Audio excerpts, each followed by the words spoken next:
Welcome back to Zaka Stokvel Insights. This week, we look at terms and conditions that exist in funeral covers. Before the break, we touched on the definition of a spouse, the restrictions outlined for extended family, and now we will look at the various waiting periods with my co-host and resident guest experts, Thabiso Masudubele. How do waiting periods differ, whether it be natural, suicide, accidents?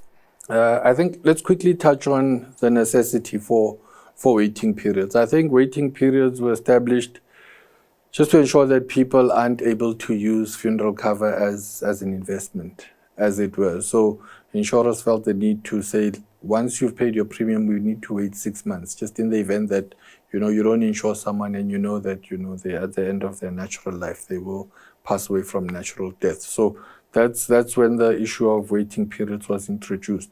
So in terms of the different waiting periods, there are different categories. So for what's called a natural death, whether you're sick, into hospital and that sort of thing, that's the normal 6-month waiting period that you're looking at.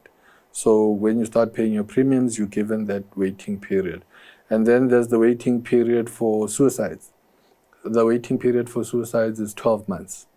And then there's the issue of what happens in the event of an accidental death.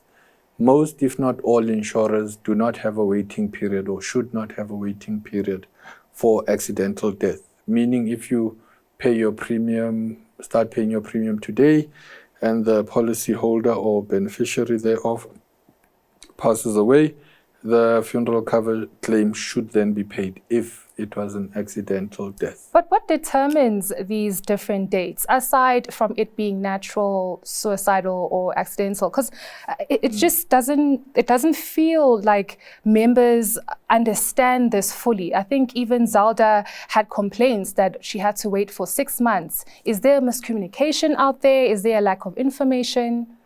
No, I think there's a lack of understanding on when the 6 months starts. I think one of the challenges that you have is that the 6-month waiting period for natural death happens only once. So as a policy payer, you have to have one 6-month waiting period, meaning that if you've been underwritten with insurer A and you're no longer happy with the service, or for whatever reason you want to leave that insurer and move to insurer B, does that mean you have to have waiting period again of 6 months? And the answer is no.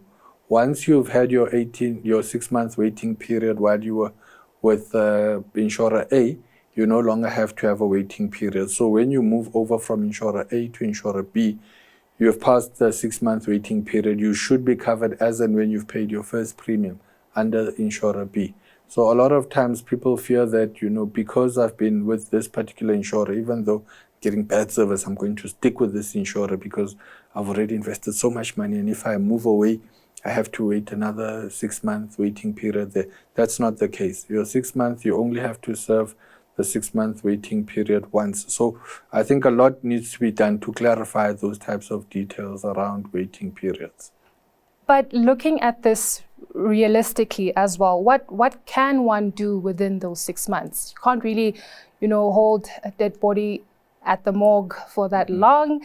So am I wrong to assume that this is where burial societies come in? 100%. You've hit the nail on the head. That's where burial societies come in.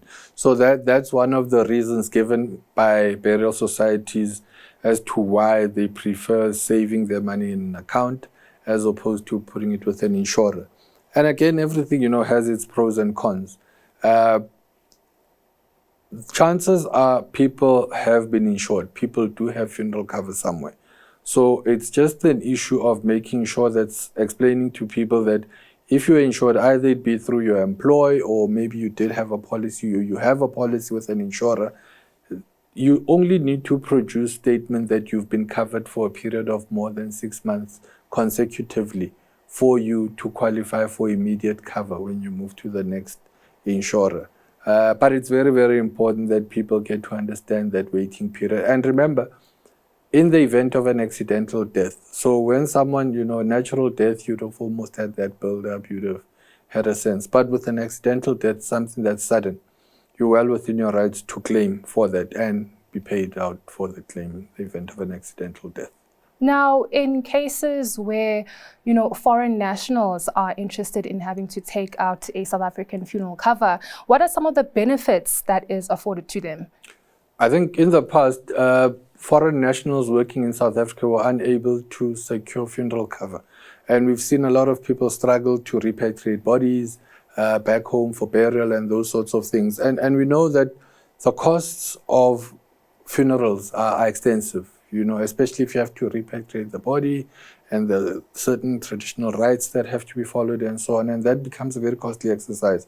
So what's happened over the years, again, insurers have recognized that there's benefit to be had in insuring foreign nationals who are working in South Africa and are within the legal requirements for being in South Africa.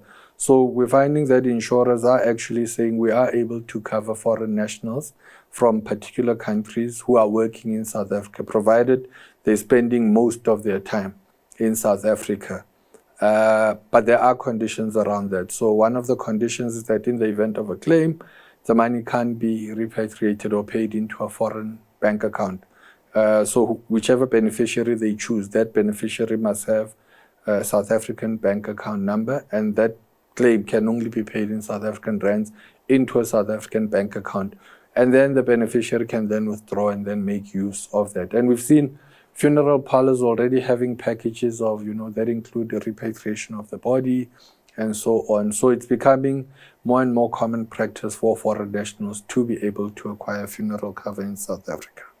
I'm assuming that the waiting period for a foreign national would be different as well. No, it's actually the same.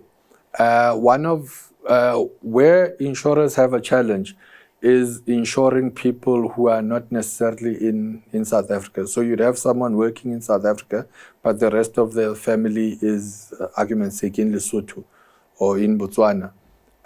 So initially it was a challenge for insurers in that you cannot cover someone who's in Lesotho because we use different systems. In the event of a claim, there are certain documents that insurers need. And now those documents might not necessarily be the same documents that the government of Lesotho issues in the event of a death. And so this becomes a challenge. And also, you aren't quite sure on the risk profile of those people who are outside the borders of South Africa. So a lot can happen. You might find in some instances a death certificate is replaced by a note that's just signed. And so insurers haven't been aware. And so for that reason, insurers have said, for you who are in South Africa, yes, we can cover.